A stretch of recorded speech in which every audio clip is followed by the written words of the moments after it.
and Mike Williams. And so I've got Mahomes, Kelsey, Cooks, Mike Williams with Godwin and Amari Cooper. And so I lucked into like this past week, I had Alexander Madison going. I have Cordero Patterson. And so I lucked into guys that I can play at running back. I have AJ Dillon waiting for anything to happen there. And I am just blowing people away. Like I scored like 200 points this week. I won by like 100 points. It was wild.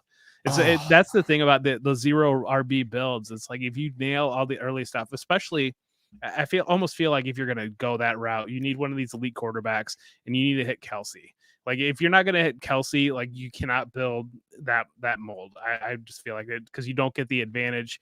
The wide receivers, it just doesn't give you a big enough, especially what we've seen production wise from Tyreek Hill, from Devontae Adams. They haven't quite been where we were hoping they would be when they drafted. And I think that's almost the skeleton key of if you're going to have a zero RB build, you just have to hit Kelsey and you have to hit the elite quarterback. Yeah, I mean, full circle right back to Mike Williams, though. He is the wide receiver one right now. And wow. I want to talk about it because I've been calling for Mike Williams for 2 years. I drafted him late in a startup 2 years ago. This is the third year of the league. And finally, I said he just needs a quarterback. Phillip Rivers was washed. His arm was washed. And it seemed like Mike Williams could always either get the yardage or the touchdowns, but never both in the same season. And now we're finally seeing it come to fruition where it's matching up. Him and Justin Herbert have the chemistry. They built it throughout last year. He just couldn't stay on the field. And now I think he's taking the step up because the main coverage is hitting Keenan Allen. And that's why you're seeing a lot of targets to the tight ends. Jared Cook, Donald Parham is getting looks. And even Austin Eckler is getting looks in the out of the backfield. And what you didn't know, Jeff, was we are live. I did know it because I saw the pressure coming, and Perkins gets away, but now the ball's on the ground. Leonard looking in trouble.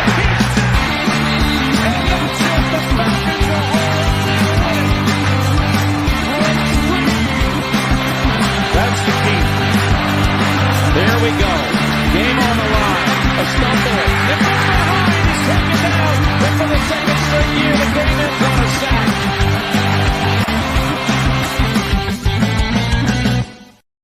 Surprise! Surprise! We did a great magic trick right there. That was a great magic trick. No, that's hilarious. You guys didn't know you were live? Oh, no, I knew we were live. Yeah, oh, my God. Okay, I was like, what's going on? I asked Jeff about Mike Williams, and I knew he was giving me a fucking, strong. Christian check. Yeah, man, I apologize. I got so excited. He was going to give me some knockout analytic background on what was going on, and he threw in the zero RB build. And I was like, you know what? Dude, he's so smart. Dude. Let's just start the show. Yeah, maybe we should do that. Sorry. Yeah. Welcome to Coming Off the Edge. We end abruptly. Let's start with fantasy. Who needs an intro? At any point in time. I think that's why I turned around. Our conversation should be, debut. We end on a quiet note. Why don't we start with a loud note? I mean, everybody comes in and starts with an intro of some sort. No, we came in today just hitting on fantasy. And that's what we do. We have chaos. We come off the edge with different kinds of visions for your fantasy football show. And here we are. Welcome in. Join with me, as always, Corey Spala, Jeff Bell. I am James Crease. You can find us on Twitter. The names are on the screen. I'm not going to say them all. Besides mine. But we're going over week 3 reactions. Probably a sneak peek into week 4, gentlemen, if we can.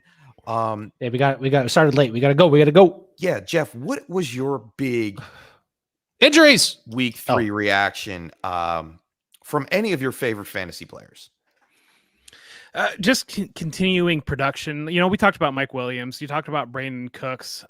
Just continue. The guys that have been producing continue to produce, and the guys that have struggled continue to struggle. Jonathan Taylor, I think that is a guy that it's fair to question. Should we be concerned about Jonathan Taylor?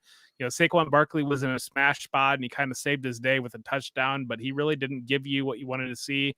Yeah, and I sent a tweet today, and it just seems like I had 7 teams listed, and I live, you know, the Patriots, the Jets, the Texans. Outside of like one guy on these teams, there are so many teams in the league that you just can't touch for fantasy right now, and it's very brutal. I feel like it's not. I don't remember it being quite this bad where production is so funneled or just there's no production at all. It seemed like the New York Jets, there's no fantasy production right now. And you know, maybe Elijah Moore comes on, maybe Corey Davis comes back to what we saw week 1, but they seem like a train wreck. You know, the Patriots seem like an absolute train wreck. It just doesn't, you're not getting any sort of consistent production out of them. They just lose James White. So Corey mentioned injuries. Injuries are important. Even teams that we've come to expect and rely on, like the New Orleans Saints, you know, outside of Alvin Kamara, we had one from Jameis Winston, and he hit every random receiver he possibly could. Marquise Callaway caught a touchdown in week 3 but you know, we kind of, we kind of gave up on him a little bit, I feel like, at that point. So I think my biggest takeaway is just how many bad teams are in the league that are just not giving you much of anything. Right. I hate to see it. Like, who wants a bad team and then bad fantasy producing assets? Like you mentioned, Corey Davis, Elijah Moore. I really thought they were going to be something. Shout out to Matt. What's your opinion on Corey Davis? I'm in the area around where he went to college, and I've always been a big fan, and I thought he was going to take a big leap. That first game, he just edged us. Corey Davis is a better football player than he is a fantasy football player. Yeah, so that's a good point. That's my take. And I've always thought that for the last couple of years. He's just one of those guys. He does the little things. He helps you out, but he's just never going to be that primary receiver that you really want to put in your roster. And I think it stems out of Zach Wilson though too, because Zach Wilson is not good. And that, you know, maybe that's the takeaway too. We look at the rookie quarterbacks just struggled. You know, my guy Justin Fields struggled. Justin Fields struggled. Justin Fields. We should talk a little bit about Justin Fields, okay? I got the perfect guy to come in and talk about Justin Fields. Sorry, I preemptively did that. Justin Fields, Dave. What's going on, Fred? Let's just bring you in here to talk about Justin Fields. Yeah, I already had like a half-hour bitch fest today on Justin. I'm sorry, just complain fest on Justin Fields earlier today. It was not a fun outing, but yeah. So you guys were going live and wanted to join. Thanks for having me. Yeah, thanks of course, Dave. What's going on, bud? Not too much, just kind of going through. We all have hats on. So wait, a little bit here. Maybe we wrap this into. We wrap it up. We're done. No, we're not gonna wrap it up, Corey. Jesus, we waited 30 minutes for you to sign in, and now I'm not going to wrap it now. I told you I was going to be late, bro. Jeff and I even rocking the new mic and trying to figure it out. Oh, your new mic's in? My new mic's in. Jeff, you sound crystal clear. Look at that. I don't have the interface into my brain yet. Oh, you don't? Oh, I got to buy that mic, dude. Look at that background. Nice blue lighting. Oh my God, Jeff. Is that just a USB plugin? Handsome. That's just a USB plugin? It's just USB right now. $229, Dave. Hey, is it tax exempt if we get paid for this? Well, if we get paid, we not for this show, but if you are like getting paid, if I buy a shirt mic, can I put that? Yeah, if you're getting can you do my taxes? A W-2 or a W-9 or that's as long as you're not a W-2 employee. If you're a 1099 employee, Damn, I am a W-2 employee. 1099 employees. I am a W-2. Is that bad? Don't tell the government. If you're a W-2 on your fantasy income, then you can't really deduct unless. I don't know. I'll have to see. Oh yeah, Jeff's an accountant. That's right. I am. I love Jeff. Answer these questions. We just ditched the fantasy. We've been waiting. I still have my LLC. Football. I still have my LLC that I'm filing under. We're just going to talk about taxes now. Dave, are you thinking about fraud that I could get away with? Ooh, how do we evade taxes, Jeff? Put you on the spot. I'm telling you. Okay, so real expenses that you use in podcasting production or, fantasy football production. If it might be a research that you use a website for some of your content, or maybe you were to, like me, you buy a new mic and, you get a little bit of income coming in and you can deduct that mic against that income. So pay for your own StreamYard account. Absolutely. It's a business. Is that exempt? Zoom is deductible. Yes. Oh my creating God. income. So basically the rule is if you're using it in income creation, you can deduct it. So, as I use this mic in income creation, that would be a deduction. Yo, shout out. So can we deduct Zach Wilson from the Jets actually being relevant for fantasy? How do you tax exempt a draft? We tax exempt the number 2 pick of the draft. How do you do that? Your Jets franchise, and you trade him to you accept in 2 it. years. You trade him to another team that's gonna fix him. I don't know that he's fixable, but Sam Darnold. Sam Went Darnold. to the Panthers. Well, we've seen 3 out of the 4 starting. 3 out of the 4 rookie quarterbacks drafted in the first round start a football game. Who do you guys think is the best so far? I want to know because they're all not very good for fantasy. What a year. Is this the first year like a non-quarterback wins rookie of the year? We go. I mean, there's still a lot of season left. It's happened before. There's 14 more weeks, and maybe Trey Lance gets in. Trey and Lance, lights the world on fire. So I mean, if you're placing a bet right now, Trey Lance would have to be your bet.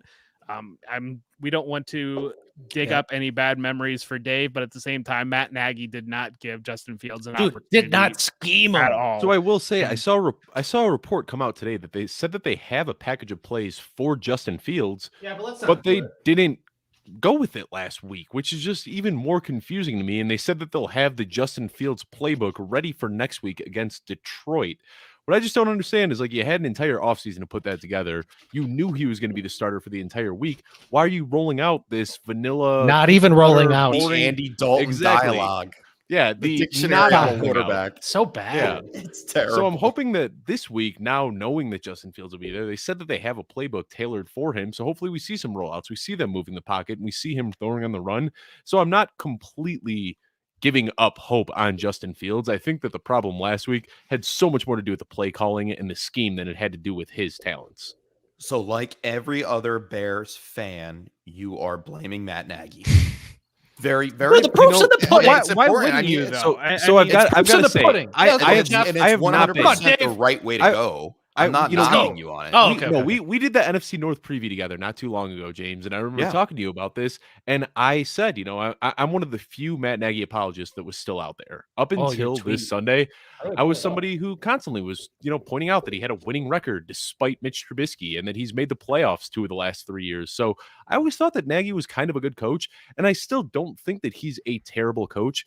I think what the play calling is awful. And there's some people that just aren't good at play calling. Mike McCarthy is like that. He just doesn't know how to play call, doesn't know how to manage the clock. And I think that's kind of where Matt Nagy is. So they called this, press conference. It's coming out tomorrow, and a lot of people are speculating that he's going to get fired. I don't think he's going to get fired. I think that they're going to announce tomorrow that Bill Lazor is taking over the hopefully. Play oh, let's go. And if that's the case, I think that we've seen this Bears team not be great, but at least make the playoffs and look like a formidable team that can commit and establish the run when Lazor is calling the plays. So that's what I'm hoping for this week. Dave was ready. We wrote in the private chat. You and I, Dave, were going back and forth a little bit about Mike Williams getting into as a wide receiver 1. And now we previously talked about Mike Williams on the top of the show, but I made the comment that I had to take Allen Robinson out of my ones because of it. And we had such high expectations for Allen Robinson coming into this league with Andy Dalton, with Justin Fields. Oh, he's never played with such a better quarterback. Man, I'm crying for like Jay Cutler right now because I don't know what's going on here. Like, bring back Trubisky. Yeah, and for Allen Robinson purposes. Yeah, when you move somebody into wide receiver 1 territory, that means that you got to move somebody out of there. And I think that Allen Robinson probably is the guy that you're pulling from there right now. Keenan Allen might even be another guy that you're thinking about pulling from wide receiver 1 recognition right now. And I think that if the 2 guys you're moving up are Mike Williams and Cooper Kupp, it's probably Allen Robinson and Keenan Allen that are getting the boot from there. I was on a show earlier today, and I hadn't really thought about Allen Robinson all that much. I was focused so much on Matt Nagy and Justin Fields that Allen Robinson was kind of an afterthought. Somebody asked me what I'd do, and my gut reaction was, just sell him for whatever you can right now. This has been a terrible start to the season. But then I looked a little bit deeper into it, and I don't know if it's been that bad. I think that there might actually be an opportunity to go out and buy low on Allen Robinson right now. I mean, this is the same, like we knew that his quarterback wasn't going to be great this year. And despite that, he has just continuously churned out wide receiver one season after wide receiver one season. So another big thing is, it's 2 weeks out now, and we always talk about how short the memories are in fantasy football. But 2 weeks ago, he had that drop touchdown pass. Had he hauled that in and, his week 2 performance was 80 yards for 2 touchdowns, I don't think people would be panicking right now. So he's one drop away from still being in wide receiver one consideration. So I think there's really an opportunity to still go out there, buy Allen Robinson low right now, and he still might put out low end wide receiver one, high end wide receiver two numbers. Yeah, and maybe this is just being an Justin Fields apologist, or maybe it's my my personal bias. But if this Bears, they have the pieces, and so if they can get it running and clicking, so it's just we saw how good David Montgomery looked week 1. It looked like he was a completely different player, and we heard the reports of camp for Darnell Mooney, and I know he's dealing with an injury, but at the same time, he went 6 for 60, I believe it was, in week 2. Like, he was very productive in week 2. The pieces are there. They just need to figure out. They need to give Justin Fields an opportunity to succeed, and I think that's the biggest takeaway. That if you watch the game last week, they just never gave him an opportunity. And one of the problems in his prospecting, and I'm not going to pretend to be a college scout here or anything like that, but one of the things that I read consistently is that his biggest problem was being in the pocket and not feeling pressure when it's coming at him. And then, just that, if that is one of his biggest flaws as a prospect, and then going up against a very stout pass rush for Cleveland with a terrible offensive line, I mean, that was just a recipe for disaster. And I think that's why so many people pegged week 4 as the week that Justin Fields can start. Nobody wanted to see him getting his first start on the road in Los Angeles against the Rams in week 1, on the road against Cleveland Browns in week 3.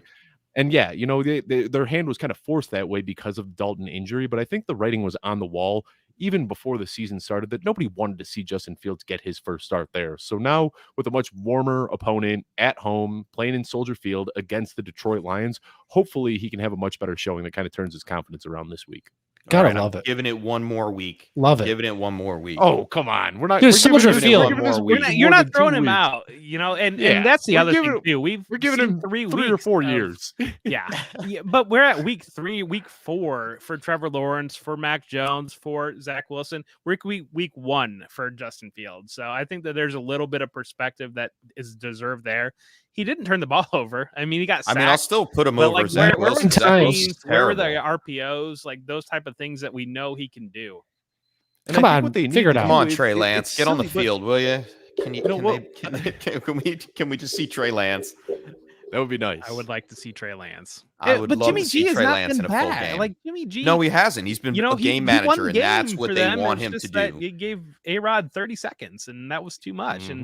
And so that's the other thing. That's where Kyle Shanahan, I think, is in a little bit different place than these other coaches, because Jimmy G has not been bad. And the 49ers have been a good team so far this year. But it's just, you want to see what they're capable of. And, there was something that I said about Jimmy Garoppolo. I'm sorry, Dave. What'd you say?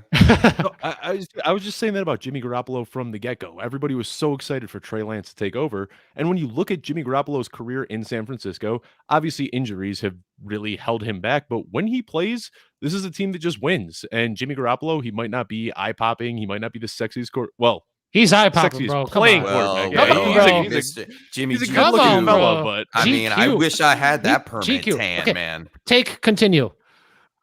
But all I was going to say is that I don't think he was going to do anything to lose the job, because they were going to keep winning games. And if they're heading into the end of the season and they're sitting at 8-2, 9-2, something like that. They're not going to pull Jimmy Garoppolo out under any circumstances. And I expected this team to be well over 500, and that Jimmy Garoppolo, he wouldn't be that exciting, but he wouldn't do enough to lose the job. And that's kind of where it's at right now. So they've got these fun little packages where they bring Trey Lance in, and I think that's phenomenal for his development. Get him in there, let him take 3 to 5 snaps a game, and then let him go back and watch it on film, digest it, get used to the speed. I think that's a really, really good way to develop a quarterback like Trey Lance.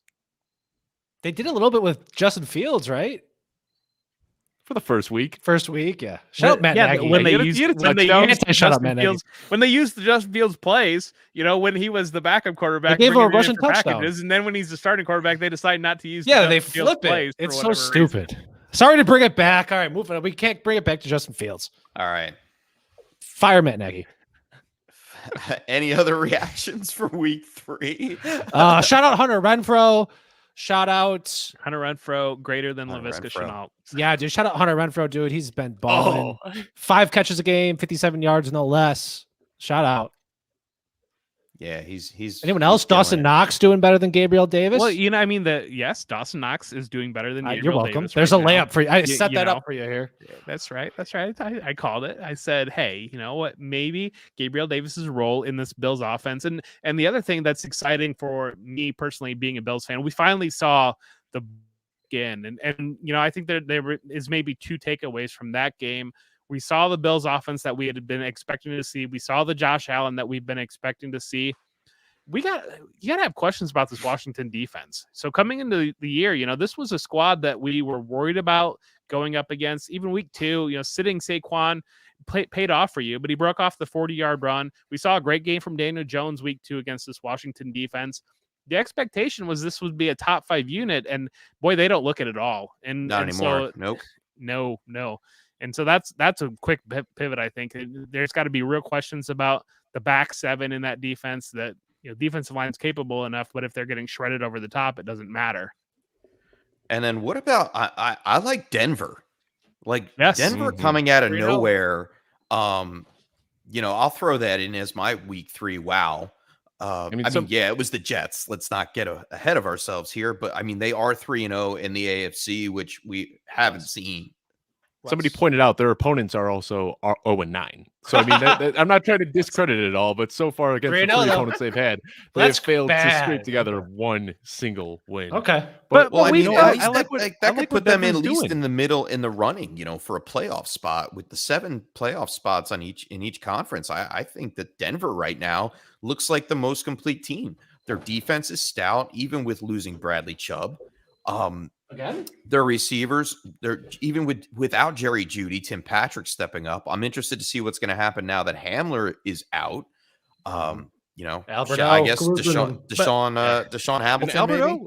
Alberto looks solid too. Alberto looks solid in his no second offense year. to guy, but Alberto has looked really good. The craziest thing though is that this team, they got to add Patrick Surtain and Kyle Fuller this year. They immediately just leveled up to arguably the best 1-2 punch at cornerback in the entire league. And that makes a huge difference because when you have 2 cornerbacks like that, you're allowed to blitz and, your safeties can play a little bit more aggressively because that you have 2 cornerbacks that are able to shut down the receivers. That is just such a great thing to be able to add to your defense. Yeah, and you get Von Miller back healthy, you get Bradley Chubb back healthy, so that certainly helps too. The wild thing though is, as good as Denver looks, they might be the worst team in that division. That division, yeah. The Kansas City's 1-2 right now, and the Raiders look like they are very capable. Denver certainly looks great. And Teddy Bridgewater has been the perfect complement for them, just a quarterback that is not going to screw it up, that he's going to do his job.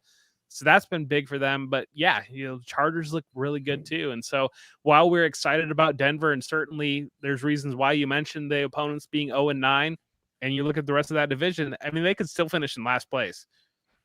It's pretty bonkers to think about. Now, talking about week 3 takeaways. Currently, right now, Teddy Bridgewater's completion percentage is 76.8%. We're done with Teddy B, bro. Shout out Teddy B, though. This is a professional production here. Sorry, Dave. No. I'm so happy that Teddy B got the job, man. He deserved it. Enough of Teddy B. But we're talking about week 3 takeaways yet. And I'm sorry. Minutes later, but did you guys talk about Josh Allen yet? And I don't know. Did we? I was a little bit, the first not 2 too weeks much. was very overblown. I'm sorry, guys. Well, he Josh played Allen's some teams. bad. I don't know what happened. That Miami game was just bad. He's not bad. Pittsburgh game was weird, and that's gonna burn me up, man. Losing that Steelers game, the way the Steelers look right now, the Steelers look like they are a bottom 10, maybe bottom 5 team in the league. The way that they looked against Cincinnati, and so that is going to be a game that that could be a bye. That could have been the Bills could have lost the AFC bye, losing to a bad Pittsburgh team week 1, and so that's a little bit frustrating. You got to be excited that the other portions of the Bills offense, the Bills defensive line too, that they've gotten AJ Epinesa kicked in, and he had a great game against Miami. Gregory Rousseau has looked good so far, and so that's I think the biggest takeaways. And then that offense really clicks in, like we saw against Washington. This is a scary good team. I still have them pegged to win the Super Bowl. Them and the Browns, so I'm going to be right one way or the other. I myself to believe that would actually happen, but it can if you're playing load the wagon. That already happened, but we had to go with Tom Brady there. Maybe that's the other takeaway too. You look at the NFC, you look at the Rams, and you look at the Buccaneers, and it seems like there's pretty clear division there between them and the rest of the entire conference. Maybe the Packers are right there breathing on their neck, and certainly the other teams in the NFC West are not going to just let the Rams walk away with it. But I think that might be a big takeaway, that just how good those two look in comparison without to their starting running back. Without their starting running back in Cam Akers. Does running backs matter? I mean, to be fair, not at this point. No, not when you have all those receiving options and a confident Matt Stafford in a Sean McVay offense. No, you don't. You don't have to worry about this. The is something that I know I'll get dragged for saying this, but I just can't put any faith in the Rams. Matthew Stafford, he's been in the league for what? 13, 14, 15 years now, and he's been to the playoffs, and he has never won a playoff game. And the playoffs, it's such a different type of atmosphere when you get to there, and it's very rare that you see somebody make a run in their first playoff appearance. So I like Matt Stafford, and I think that he realistically has a chance to throw for 6,000 yards this year. But I'm still worried about that team once the playoffs come around, because it is a very, very different environment.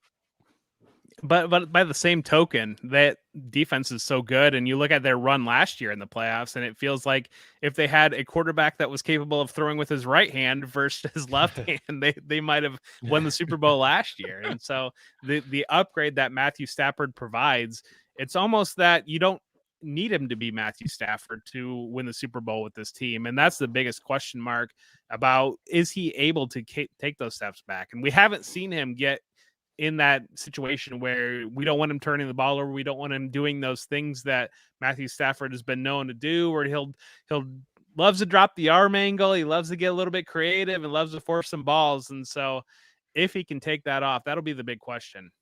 Yeah, and it's something that I've just seen my whole career being a Bears fan, watching the NFC closely, is you see Matthew Stafford when the lights get bright and he's on a big stage, that's typically when he collapses. So I'd like to see him win a playoff game before I can start crowning them the NFC favorites. Didn't he just win a playoff game this week against the Tampa Bay Buccaneers? And they did very, very well. Close. I mean, who are we going to be looking at when it comes to the NFC conference final? We're going to be looking at those two teams most likely, at least from those divisions. Panthers, yeah. I mean, losing JC Horn, that's going to be tough. Losing CMC, losing JC Horn. I mean, those things are going to set them back a little bit. I expect them to eventually lose, although Darnold is impressive. Their offense is impressive. We can see that Joe Brady offense just clicking on all cylinders, even without CMC in the offense, which is great. What is he saying? I agree with you on that. So shout Stafford, but shout out Justin here. Shout out Justin. Thank you, Justin. Kurt Warner won the Super Bowl his first. He's also got He's got a question. Oh, I guess we are a fantasy show. We should maybe talk about fantasy. DJ Moore, shout out Panthers. Hey, everything we do is talking about fantasy. I mean, it all relates one way or the other. You gotta go more. Should I get Godwin and Kenny G and give up DJ Moore? I feel like I'd rather. I don't know. I'd rather have DJ Moore. I'd rather have DJ Moore. Yeah, I mean, 33 targets and 3 receivers: Tyreek Hill, Justin Jefferson, Allen Robinson, Jalen Waddle. Dude, Waddle has. Dude, I didn't know he had a flex here, or if you start 3 wide receivers. is Kenny G even going to get on the field? Yeah, no. And it's like, does it matter? And you know, I hate to rub maybe salt in the chef's wound there, but gosh, you know, I was buying into Kenny G early in the summer. I kind of backed off. You know, Daniel Jones looked week 2, not week 3, and that was, I don't know, that was concerning because the Falcons seemed like a go-off spot for the Giants, and I think many were playing it that way. Killed my parlay. Yeah. Killed it. I'd be sticking with DJ Moore here. I think something that this whole group, and we talk about this a lot, you know, we talk every single day. Nobody in this group really suffers from take lock. You know, when we are presented with new information, we are very quick to change our tune on a certain player. And DJ Moore was a guy that I was pretty, you know, anti-drafting during the entire offseason. But 3 weeks into the season, what I've seen from him so far, I have to eat my take on that one. And I was wrong. And DJ Moore looks like a bona fide wide receiver 1 right now. And as far as Daniel Jones goes for the Giants, I started selling Daniel Jones at the end, like in the end of July, beginning of August, whatever shares I had. I mean, obviously, you know, not in our draft that I just beat Dave in because, you know, I won this week. But for the most part, I got rid of all my Daniel Jones shares in Dynasty. I wasn't playing him this year.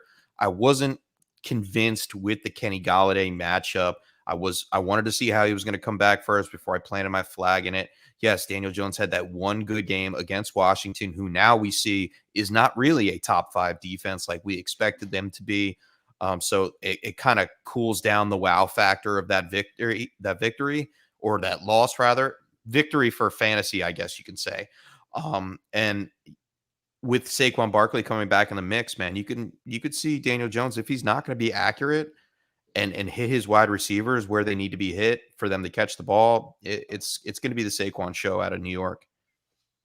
But is their defense going to allow that to happen? I don't know. You know, 50-50 depends on the matchup. Yeah. That's pretty much what it is. They're middle of the pack defense. So here's a waiver take for you for this week that maybe is a little bit hot, a little bit spicy, a little bit risky. We saw the trade that the Panthers did, sending Dan Arnold away. And if you rewatch that game on Thursday night, Tommy Tremble, he caught a long pass down the sideline. He scored on an end around. And so, you know, we see Terrence Marshall, and I think we have a good idea of what his skill set is. We see what they're using Robbie Anderson for. And so with Christian McCaffrey leaving the lineup, with Dan Arnold clearing room for Tommy Tremble, I look back at last year, and they used Curtis Samuel in Christian McCaffrey out of the backfield role.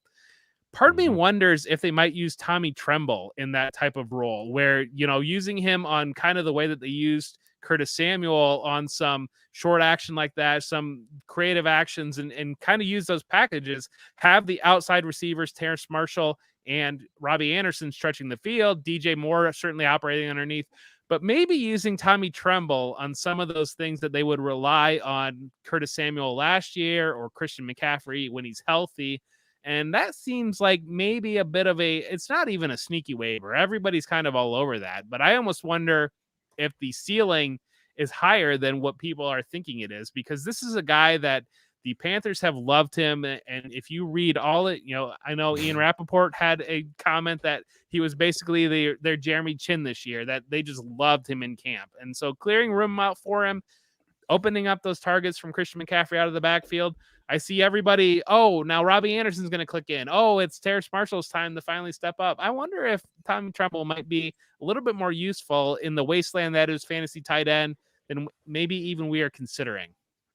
Yeah, I mean, I had big hopes for Dan Arnold in that offense for this season, going with Sam Darnold, and we saw there was a little bit of a connection there. And getting Dan Arnold out of that offense, moving him to Jacksonville this week, I mean, they flat out said they really didn't want to let him go, because that lead me to believe that Tremble isn't as good of a blocker in certain scenarios where he needs to block. But I mean, we see other tight ends in and around the league that just are basically for receiving purposes, for producing offensive points and positive yardage, not just for blocking purposes. So I think, I'm down with Tommy Tremble. He excited me on Thursday night against Houston. I'd like to see one more week of it, But I mean, you may not get a chance, like you said. So if waivers run, I'd be okay with spending like, I don't know, 6 to 8% of my fab on Tommy Tremble and take a shot in tight end premium leagues. I agree with everything you said, and I think what you said, like 6 to 8%, that's perfect. But I don't think you should be going crazy and don't go overboard. If you don't get them, you don't Tremble. get them. I mean, you shouldn't be hurting for a tight end premium league anyway. Yeah. Jeff's out here painting the picture that he's going to be this year's Mike Davis, and while it's possible, I think it's very, very slim that happens. Well, maybe he's actually Hubbard the real is Jonnu Smith that I was waiting to happen. Man, Jonnu, to the backfield. What? That's brutal, man. Yeah, and I was all in on Jonnu too. I was with you. We were all with you. I went through, like, I was so hyped about Jonnu for about 20 hours. And it was that 20 hours in between them signing Jonnu Smith and signing Hunter Henry. And then once Hunter Henry got signed, I was completely off. And then you talked me back into it, Jeff. And I've got a lot of Jonnu exposure here, and I'm still holding on to a little bit of faith. But I mean, I'm sure you saw what Sigmund Bloom quote tweeted today, is that, this team wants to start running more 3 wide receiver sets, that just a few weeks into the season, they are already realizing that Jonnu and Hunter Henry running those 2 wide receiver sets are not going to be it. Bummer. You hate to see it. Bummer. Hey, is it time where we got to do our thing? Yeah, let's do it. Sure. Let's do it. I'm already late for a meeting. Hey. All right, we'll get through it. We'll do 3 rounds? Oh, yeah, that's cool. I didn't know we were doing a draft today. All right. Well, we always do a draft, Dave. Yeah, Dave. We always do a draft. Movie snacks. Dave, you're first. And I'm always next to Jeff and Corey, and I just think it's unfair to draft next to these guys, these knockout analysts here. I mean, dude, movie snacks. We're going to the theater here, right? Yeah, you have to buy them from the movie theater. You can't bring them in with you. You have to buy at the movie that are theater. Available at the movie theater. Okay, that's the rule. Okay. So I mean, similar to do drinks count? Sorry, Dave. So. Sorry, Dave. Okay, go. Even in my fantasy football drafts, I might have preferred Aaron Jones and Alvin Kamara as players, but you'd be foolish not to take Christian McCaffrey at the 101. And I feel like popcorn is the unanimous 101. It would be wild for me to take anything but popcorn here. So, oh man, I hope we'll hope my guys wrap back to me in the second round. Yeah, for sure. Yeah, dude, I was hoping you didn't go popcorn because I would have snagged that up. That's a classic movie theater snack. Get that butter, get that salt. I don't even like popcorn. I had to go to the hospital, or not the hospital, but I had to go to the dentist. We woke up at 2 in the morning. I got a popcorn kernel stuck in my teeth. Yeah. Middle of the night, my jaw just like exploded. Whoa. I woke up at 2 a.m. in the worst pain ever. And like 6 a.m., I started calling dentists. Wow. I got popcorn at the expo for the Airbnb, and Dave was like, "Get that away." That was so. Oh, is that what I have now learned that popcorn is not popcorn was so good, dude. But I'm still taking it 101. He's kryptonite. Okay, it is. Yeah, he takes. I'm up. Oh crap. Okay. I'm gonna go the Slurpee. Get the combo, the red and blue, the combo. Mm-hmm. Thank you. Fair enough. Like he said, thank you. Like he had to ask if that was available. Chef. Oh man, I'm a simple fella when it comes to the movies. I usually get the popcorn or a certain kind of candy. But I mean, I don't want to let this one slip away from me because it's delicious. It's the pretzel bites with the nacho cheese. Nice. You've got to be kidding me. That was a snipe all the way. That was the snipe. Oh my god, I'm really let's go. I'm tilting. That was a snipe. The tilt is real. Back pocket. Yes. Oh geez, that's brutal, man. Oh, I don't even know where to go with that. Let's go. That is one of those snipes that you're reeling for the entire 90 seconds. You're on the clock and you make a pick with 5 seconds. I have it at dinner and that sounds good. Gosh, that I love the pretzel bites with the nacho cheese. Appreciate it. Thank you. So, I think the thing that inspired this yesterday, I'll just go with these. I'll hit a single right here and I'll just go with the Mike and Ike's. That's what we were talking about yesterday, that this came up. And so, yep.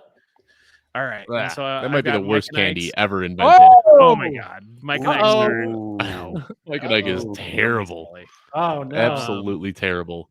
And then how am I going to follow that up with, just the big, I know it's bad for you, but I indulge myself on a soda when I go to the movie theater. Nice. So I'll just go with the soda. So knew it wasn't coming back to me, Jeff. I expect Mike and Ike's definitely weren't. But the Mike and Ike's I definitely threw you off threw you to Mike and Ike's, I mean, you probably he panicked. You probably reached 5 rounds for the Mike and Ike's. I'm gonna go with my classic candy that did fall back to me, and it's peanut M&Ms. Nice. Love them at the movie theater. How about the peanut butter M&Ms? Have you had those? Where they're chocolate and peanut butter at on the the inside? movie theater? Yeah, maybe some hipster movie theater. Yeah, it's pretty trendy stuff there, Dave. Yeah, I go to this hipster movie theater where you can get a bowl There's of a Captain thing? Crunch if you want it. It's a thing? Oh, of course. Literally, it's in Fort Collins, Colorado. Yeah, and it's owned by a bunch of people that are like big into Burning Man and all that. And I'm not kidding. You can get a bowl of cereal. Like they have. There it is. Here's my pick: Captain Crunch cereal. Talk about a mouse shredder. You know, the popcorn guy talking about some Captain Crunch. That'll shred your mouth. Okay, guys.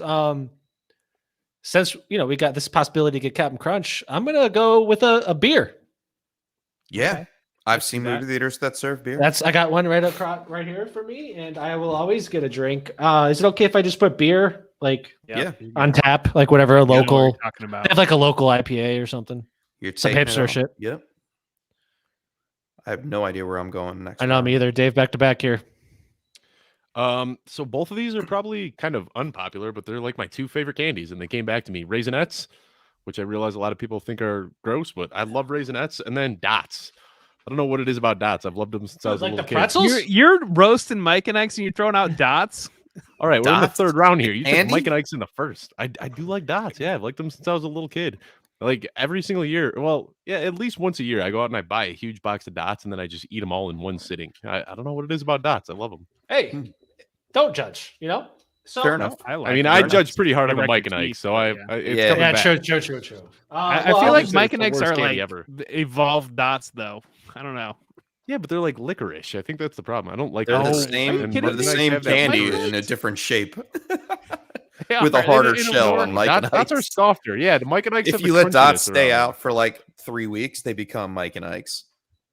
That's what my grandpa does that with Peeps. You know, like the Easter candy. My grandpa, he gets all his Peeps and then he cuts them open and he lets them sit on top. That's of awesome. For a week until they get stale, and then he eats them stale and he swears that that's a man. That's a man right there. Disgusting. Yo, is that the grandpa that owns the pizza place?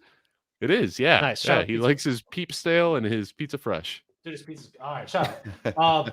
Shout out. Just so everyone knows, my dad used to go to that pizza place because he lived around it. Fun Classic. It's been there for like 40 years. Yep. Shout out. Okay, me. I'm gonna go Sour Patch Kids. Okay, I see that. I like that. Man, I have no idea where I'm going here. Trying to think. Oh, I'm stuck. Soda, beer, or Slurpees are gone. Yeah, there's probably some candy. Yeah, it's pretty much candy at this point. Water. Water or a large thing of water. Yeah. Refills. Free refills. I don't know. There's probably some other additional food. I know there is. Oh, man, I can't remember. I haven't been to the movies in like 2 years. Freaking COVID. I'll just go with Junior Mints. Okay. I used to have them at the movie. Is that what they give you at the pillow at a hotel stay? No, man, that's an Andes mint. Oh, snow caps? No, they're not snow caps. They're chocolate covered mints. They're almost like little pepperoni patties. Okay. I'm just gonna go with pepperoni pizza. What? You can get pizza at a movie theater? You absolutely can get. I could. He's gonna get a crunch, time, man. I even get gluten-free pizza at my movie theater, so that's what my movie theater does. Wow, that's awesome. Wow. Oh man, you Midwest guys, I swear. Can I go back to my round 3 pick and just get a medium rare dry aged steak? You know, that's right? Like at the movie theater. I get a side of lobster tail, and well, it depends what some rigatoni and meat sauce, and at the movie theater in New Jersey. Is that what's going on here? No.